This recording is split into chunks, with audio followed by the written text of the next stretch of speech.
My name is Ndifreke Andrew Essien. Everybody calls me Freki. I was born here in Nigeria, in the south part, in Port Harcourt specifically. Growing up as a child, there was no issue at all. I went through each milestone right on time. When I got into the university, I got into the university quite early to study medicine and surgery. So not until my 4th year as a medical student, I was in school. I remember very clearly because we had to write a professional exam. So I was in school studying, and on the 26th of December, I decided to go into town because normally the university campus is away from, town. So I went into town to visit an aunt and I boarded a bike. The distance wasn't too far, but I needed to take, a mode of transport to get to where I was going to. Unfortunately, on that day, 26th of December, the year 2002, I didn't quite get to where I was going to because I was involved in a road traffic accident. Till today, I don't quite know what happened because it was really quick. What I know is that one thing, I saw where I was going to, the street where I was heading for. And then the next thing, there was commotion. Cars, bikes, and people screaming.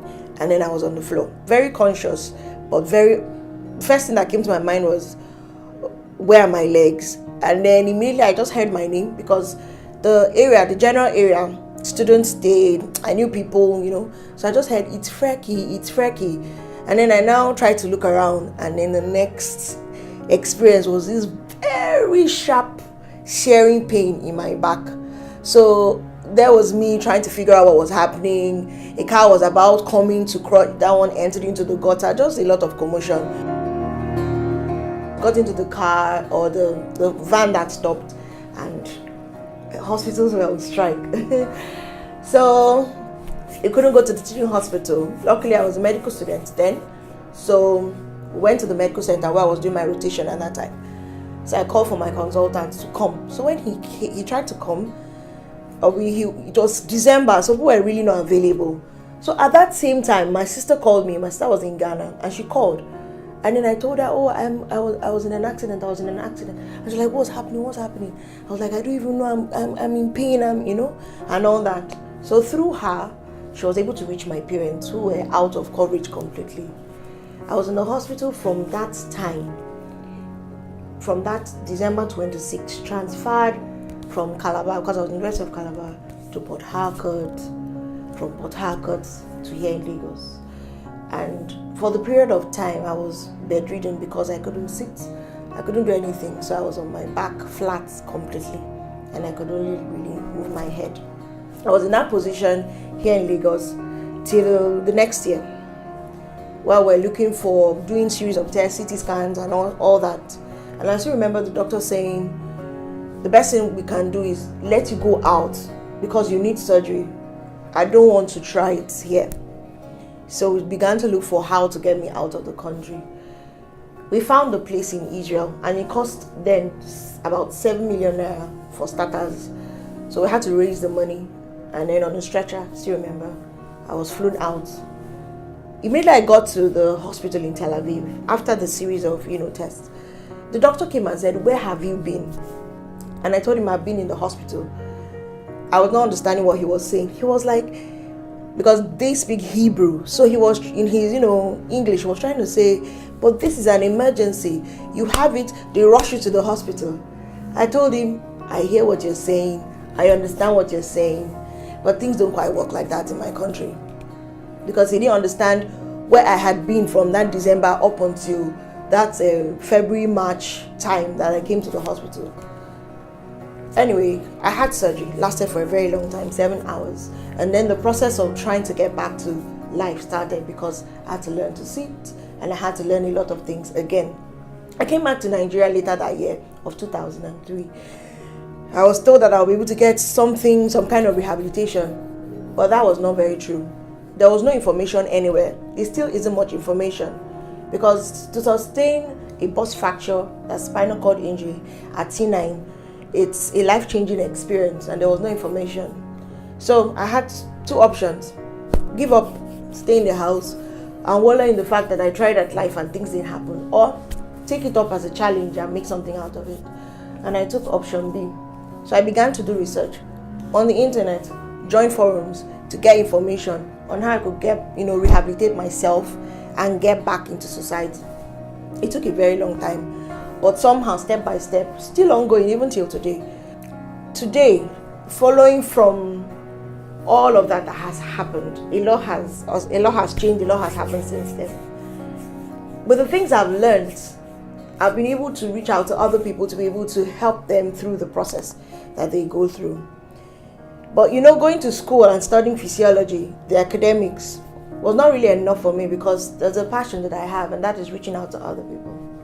So I began to ask myself, how will I find expression to do that?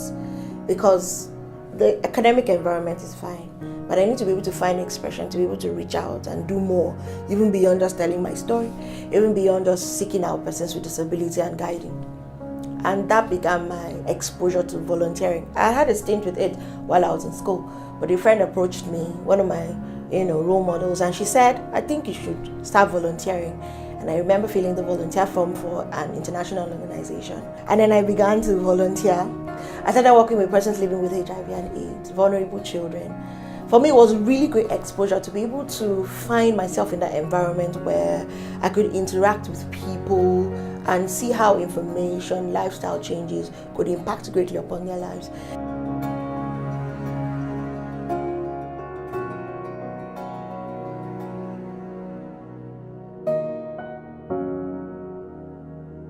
I'm Oluwasegun Adeosun Femi. I finished my secondary school certificate 2012. I was fortunate then not to furthermore my education, so I was able to learn a job, a working hand job, which is a signwriter, well known as an artist. So I learned the job for over 3 years, though I faced a lot of challenges. Out of the challenges, I was being sent an errand from my seniors. Crossing on the road, I had an accident. Fortunately, I woke up in the hospital, so the map was here. That was the accident I had 2001 precisely. That was January 2001. But thank God today. And aside from that, I have nothing than to furthermore my education. I gained my admission into Lagos State Polytechnic in 2011 in accounting, and thank God today I have my OND, Ordinary National Diploma in Accounting.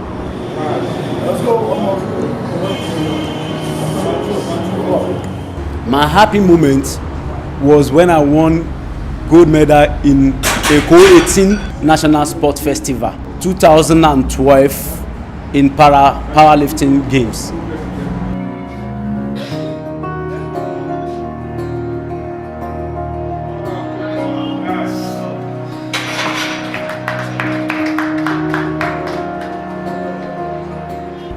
Though when you see me in the street as a physically challenged, I don't normally move with, to be sincere, I don't normally move with physically challenged, because when I see a physically challenged like me moving towards me, I would rather cross the road to another side, because I will feel shy. I don't know what to call it then, because I was not being exposed. I don't know anything about life then. But thank God today I'm in stadium and I'm in sport. I have 2 boys, 2 able boys. So if you call me a physically challenged, I can tell you are an able person, and I've beard an able person, which I'm proud of. So that is why I don't feel depressed. Let me show you some of my training when I'm at home.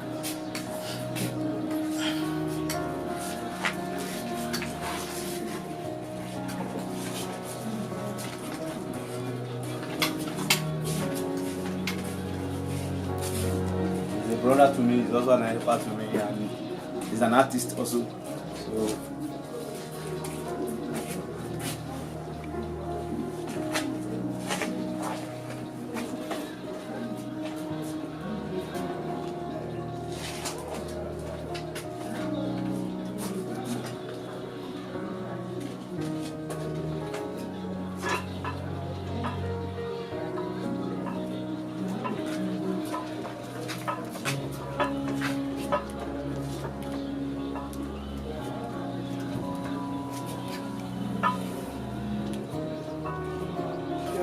láìkì ọmọ mi tó tiẹ̀ jẹ́ kó ní bó jẹ́ lẹ́sẹ̀ kan náà ni mo láìkì gbogbo ìgbà tí mo bá ti ń rí báyìí inú mi máa dùn ni.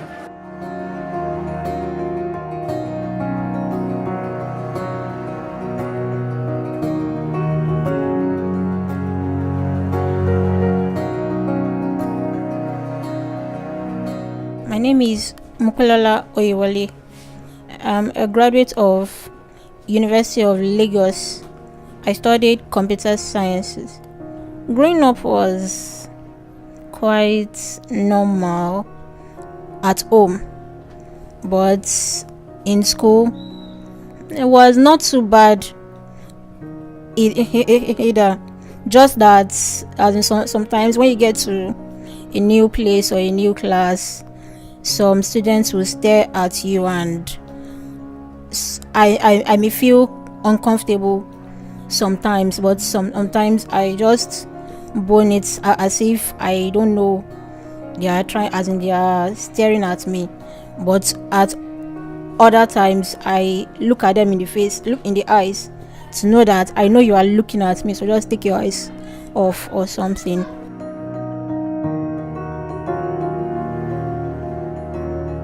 The major challenge was going from one class to the other, climbing of the stairs. It was quite easier for the other students, but for me, if I know I want to sit in front, I have to get to class quite early because I can't climb the stairs so fast, so I have to get there on time so that I can take my time climbing the stairs. And sometimes I'll have classes in the morning, and the next class will be like 4 p.m. in the evening. So while others will have time to go to their hostels to go and rest, for me I would have to like wait in class till evening, because I know once I leave that class to go back to the hostel, I probably wouldn't go again, because number one, I pay for cab to get to class to and fro, and paying for that going and coming like twice will be too expensive. So I tend to like just stay in class. When everything is over, I know I have nothing else to do, then I go back to the hostel. And some of those cabmen, once they realize that the person they want to carry is a person with disability, they tend to like charge more, because it seems they have this impression that you don't have a choice, you just have to like board it like that, which to me should not be.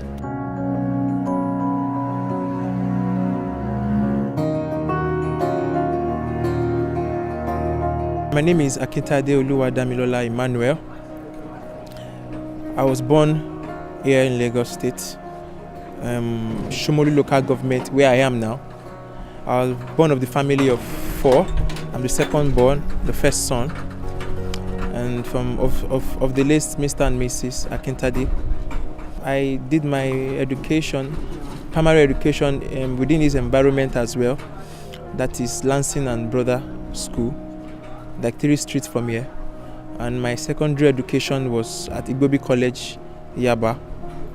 And I just completed my university education at the University of Lagos, Department of Microbiology. Growing up for me as a physically challenged person, well, I wasn't too old. I wasn't so old when it happened. I was few months old, like I heard. An injection caused it, poliomyelitis injection caused it while I was young. And at the inception, it wasn't obvious that anything was wrong. But with time, we got to know that the limbs weren't functioning well, and some other things were not in order. So before we could say Jesus is Lord, everything was just the way it was. So growing up for me was quite challenging, coupled with the fact that I grew up in an environment whereby infrastructure was not very favorable for persons with disability. I was the only one that grew in this condition, in this environment, and I rarely come outside like that, but I have a couple of friends that do visit, and I limit my journey, and most especially during seasons of rainfall, I really don't come outside like that because everywhere becomes waterlogged and movement for me could be so difficult. It wasn't very easy. It was how would I put it? It was just God. My primary school education, that was at Lansing and Brothers School. I was carried back then I could remember very well. I was being carried to school in the morning and they come and pick me at night. Then I'm always the first to arrive in the school venue and I'm always the last person to leave because everybody in the house had to come back from work, then have to come and pick me from school. And it was a very challenging period during those times, and my admission into secondary school as well, that's Ibobi College, is an only boys school, and for me to really elope well, for me to really adapt well in that kind of environment it took me time psychologically and academically to balance, because I was the only one in my set all through my 6 years in secondary school that had this particular form of disability. There wasn't any other form of disability anyway, but I was a special student, and me getting along, trying to put my things in order as a boarder, because I was a boarder, I was in the hostel, so having to put my things in order, having to wash my clothes and have my bath and do a couple of other things could be so tedious, but with time I got over it. That was I was in SS1, SS2, I got over it, and here I am now. My grandma, she has always been my guide. I didn't stay with my parents from inception. I had to be under medical supervision and series of physiotherapy classes at the National Orthopedic Hospital. Àtọdún kan ni àrùn rọpárọsẹ̀ yẹn ti ṣe. Àtọdún kan yẹn náà ni mo dẹ̀ ti gbà tí mo gbé lọ sí Gbóbì. Nípa ìrànlọ́wọ́ Ọlọ́run, gbogbo wàhálà àti oríṣiríṣi tá a ṣe ló fi lo wíṣẹ́ àyìn. Ọlọ́run ò pa mọ́ mi lọ́wọ́. Ìyá àti bàbá yìí ti kú 1994. Ìyá ẹ̀ kú 2 years ago now. So èmi ni mò ń tọ́jú ẹ̀. While growing up, I used a caliper. The caliper is like a set of metal, one from my chest region downwards, and it has a straight form. It's like a robot, so to say. So I was like a man in a robot. So it was like a robot. So whenever I needed to sit, I adjust at the waist, then I sit. Whenever I needed to fold my legs, I adjust at the knee, then I fold my legs. So that was what I used while I wrote my entrance examination into University of Lagos. So while I was in year 1, I noticed that going to classes, meeting up with deadlines with classes, change of venue, me having to move from one venue to the other could take a little time. Even friends that will be moving with me to classes might consider me as a time waster. In that I have to be cautious of my movement. I take my time, I move as slow as possible so I don't get myself injured, thereby depriving them of lecture. So I after getting to notice that barrier, I switched to using the wheelchair, which was like a fast means of attending lectures and coping well in school. And as regards lecture, there's nothing like preferential treatment, special lecture classes for disability students. We are all considered as one. So as I'm the only person in my department that's having a form of disability or the other, and at the same time I needed to fit in well into my academic curriculum and everything. So there was no preferential treatment for me. My classes and practicals, involvement and everything were done like a normal student. Although University of Lagos had structures that favored movement of disability on campus, like the ramp to enter the classrooms. Some faculties also have lifts to move to higher floors for lectures, and at the same time hostel allocation and the ground floors are always made available for people with disability, the blind and those that are on wheelchair and everything. So my classes and everything were done like a normal student. There was no preferential section of classes for physically challenged students. Once I miss a class, I miss a class. Once I miss a test, I miss a test. So my movement in school was like a normal student. So there was no preferential treatment at all. What kept me going actually was the fact that I see a future ahead of myself. It is a norm. It is a societal norm that every person with disability, especially confined to a wheelchair or crutches, end up on the streets, end up begging or having to source for another means of survival outside the white collar or the academic path. But to me, it was like that too, because I began to see things like that. Take for instance, while I was growing, I never for once loved to be on the wheelchair, because my experience, my view was anybody on the wheelchair begs, so to say. So I never for once liked to be on the wheelchair. So while growing, I felt a need to be different. So first and foremost, I saw a need to carry on, to be different, to change that mindset, to change that concept about myself and about the environment. Now when I move around on the wheelchair, I'm very proud. I like people. I like to see people watch me. There's a proverb that says, when you set yourself on fire, people love to watch you burn. So I love to see people look at me now on the wheelchair.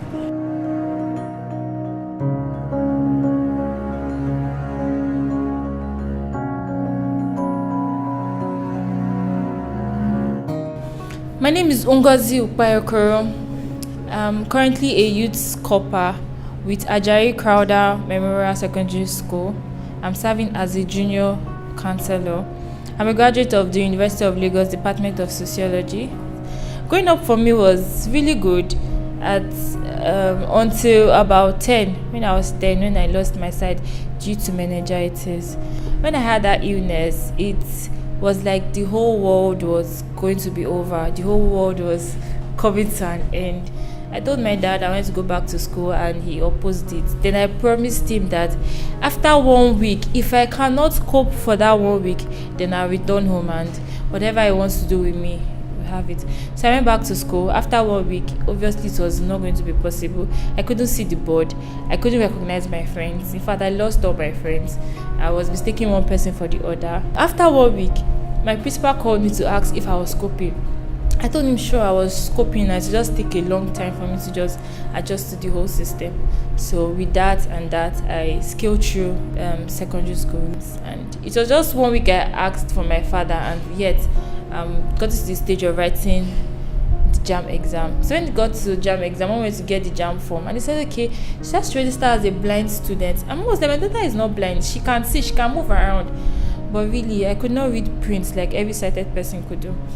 So like we've been doing in secondary school, we go to meet them, okay, let someone dictate the question for her, then she writes it, and that is okay. So they said that she registered as a blind student. Mommy agreed, and on the day of the exam, they brought this whole braille. That's when I saw braille. I was like, oh Jesus, the braille was in volumes, or like 3 big packs. I was like, how did they read this thing?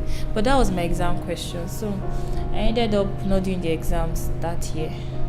So the next year, Mommy went straight to the school. After registering for me, she went straight to the school, told them that, okay, please, this is my daughter. She can't see well. She explained the whole situation to her. And they said, okay, you just have to pay a teacher to dictate the question for her. So on the day of the exam, the teacher would be there with your daughter to dictate the question. And so that's what happened. On the day of the exam, it was 5 hours that they allocated to me, and funny enough, the teacher was actually sleeping because she got tired of reading over and over questions, and I had to be begging her, "Mommy, don't worry, the Lord is your strength, just keep doing it." And really, she was really amazed that, okay, I was even encouraging her, I was supporting her, and she kept on praying. And she just told me that, I told her that this was going to be my last JAMB I was going to read, and she said whenever I enter school, I should make sure I invite her for my matriculation. I told her, yes, I'm going to invite her for the matriculation. When the second JAMB result was out, my result wasn't out, and my mom was, oh God, yes, she just started crying, and she felt very bad, and everybody in the whole house was just feeling so moody.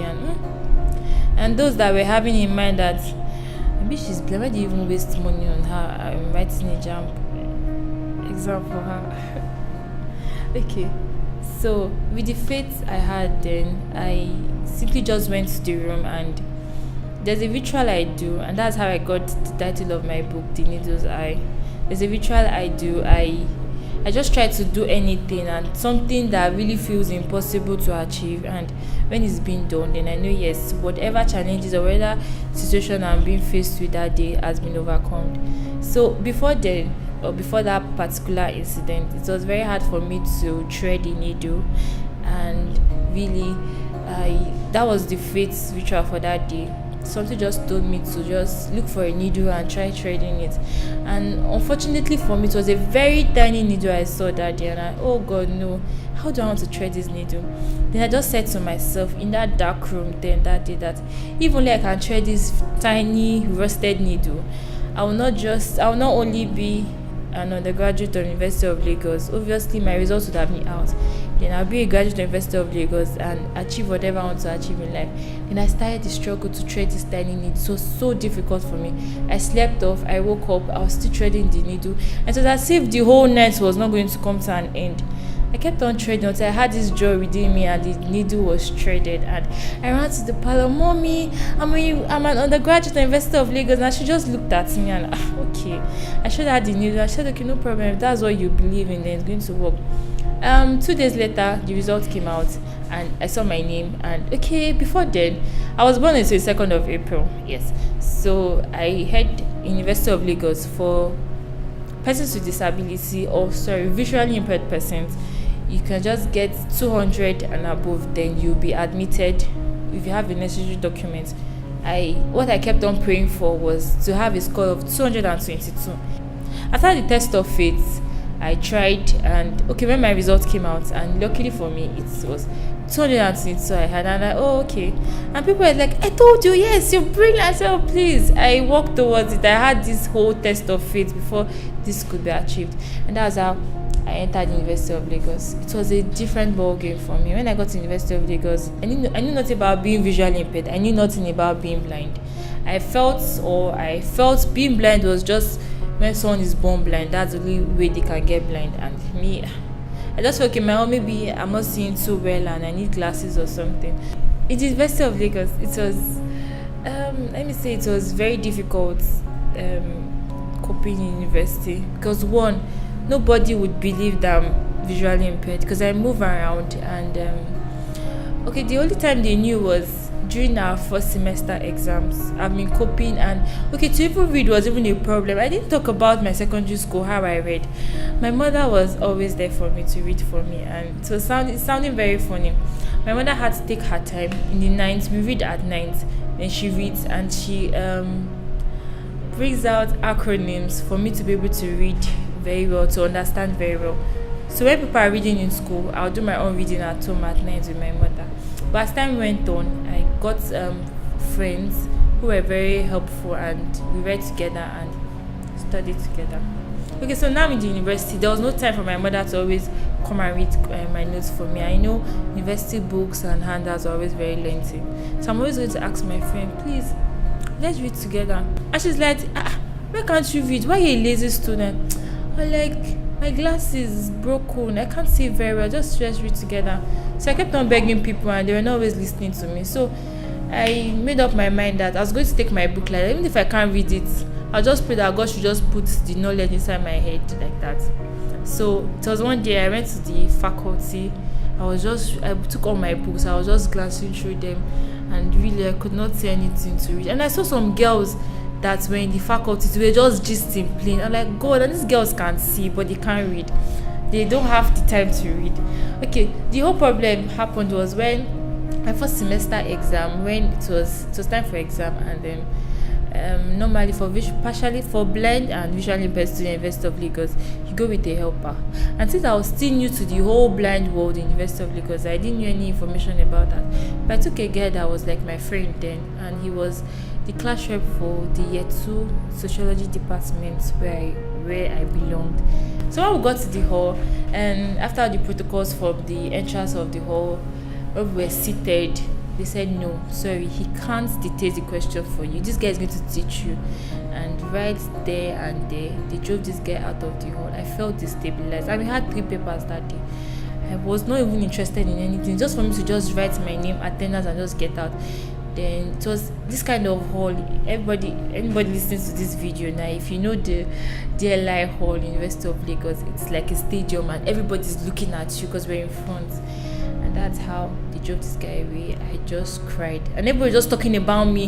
Hey, what will she do? No, this guy candidate for her, no. And everybody like, oh, really? And this with various departments. And so now, even with the disability, I'm proud to say that I'm a junior counselor at the Lagos State government-owned secondary school, where I counsel teenagers, adolescents on their choice of career. I've come to the place where I am today because I decided to take no for an answer. A no to challenges, a no to limitations, a no to barriers, a no to inaccessibility, a no to a society that doesn't see persons with disability, even though we're a major minority in this nation, 25 million people as a people. I want to tell you that you can do anything you set your mind to do. I have no limitation, and I believe everybody is equal.